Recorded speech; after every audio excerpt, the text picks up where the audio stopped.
बहन भैया के लिखे, भाई बहन के लिखे, भाई भाई एक दूसरे के लिखो, मित्र मित्र एक दूसरे को, लेकिन सौगंध है एक दूसरे की। जबरदस्ती बड़ा चढ़ा के मत ईर्ष्या में कुछ एक दूसरे को ज्यादा नहीं दोगी, तुम्हें ये भी नहीं, जो अनुभव होता है वही लिख करके और उसको दीजिए। बहुत बड़ी प्रक्रिया है, आपस में देख करके फिर अनुभव कीजिएगा, आपके सारे नेत्र खुल जाएंगे।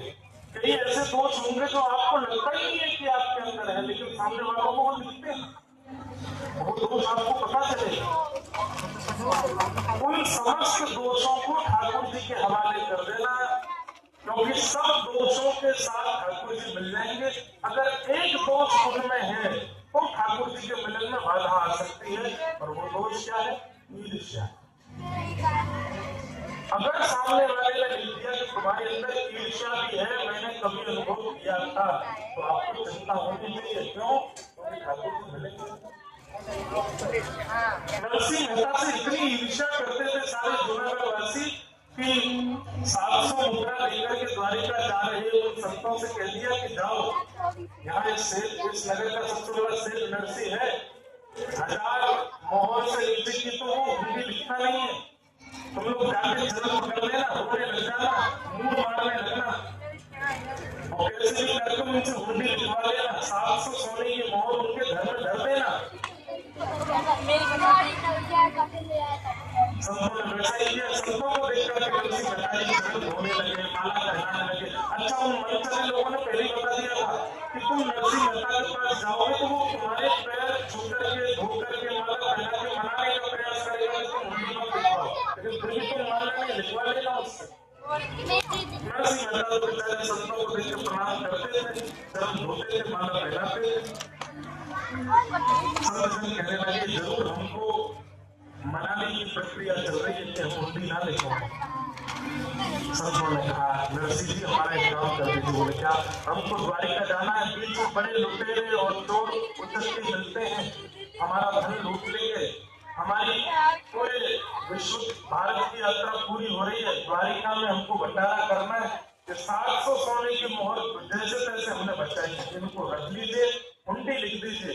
आपका कोई सेठ वहां हो या आपका कोई सेवक द्वारिका में हो, हम उसको जाके दिखा देंगे, वो हमको वहां 700 सोने की मोहर दे देगा, तो हम वहां अपना भंडारा कर लेंगे। नरसिंह मेहता जी बोले आपको मुझे देख के लगता है कि मैं हुंडी लिखता हूँ? बोले हुंडी लिखने वाले आप जैसे ही होते हैं, वो ऐसे बन के रहते हैं कि कोई उनसे हुंडी लिखवा ना पावे। ये आपकी फटी धोती और आपके शरीर की स्थिति से हम भटकने वाले द्वारिका में। अरे मैं किसी को नहीं जानता सिवाय एक के। बोले किसको जानते हो? बोले वहां सांवरिया से है वो द्वारिका जिसको बोल रहे थे, केवल उन्हीं को जानते। बोले उन्हीं के नाम से लिखो। नरसिंह मेहता बोले इस बात पर मुझे विश्वास भी है कि वो इनको दे देंगे, लेकिन मैं ये कैसे करूं? मैं ठाकुर जी पर कैसे थोप सकता हूँ? और रही बात, हुंडी तब लिखी जाती है जब आप किसी से धन ले लो और सामने जिसके नाम पर हुंडी लिखे उसको देने की तुम्हें सामर्थ्य हो, मैं ठाकुर जी को कैसे दूंगा? तब नरसिंह मेहता के मन में विश्वास जगा। तो संत जन को मान नहीं रहे, तो 700 सोने की मोहर लेके तुरंत पूरे जूनागढ़ के ब्राह्मण और संतों को बुला के भंडारा कर दिया। बच्चा मान दी, भंडारा कर दिया, सब संतों को खिला दिया। और एक पत्र लेकर के नरसिंह मेहता जी ने लिखा, हे नाथ, आपके नाम पर मैं इनकी हुंडी लिख रहा हूँ, 700 सोने की मोहर मैंने लेकर के आपके नाम से हुंडी लिख दी है, कृपा कर द्वारिका जब ये लोग पहुंचे तो मेरी याद रखना, इनको 700 सोने की मोहर दे देना। वही बात, मैंने आपको 700 मोहर दी नहीं तो फिर आप इनको कैसे दोगे? लेकिन मैं दे चुका हूँ। कैसे? बोले संतों के, ब्राह्मणों के हृदय में आप रहते हो, 700 सोने की मोहर का भंडारा करके मैंने आपको दे दिया है, इसलिए आप इनको दे दीजिएगा। संतों को करवा दिया तो ठाकुर जी तक पहुंच गया।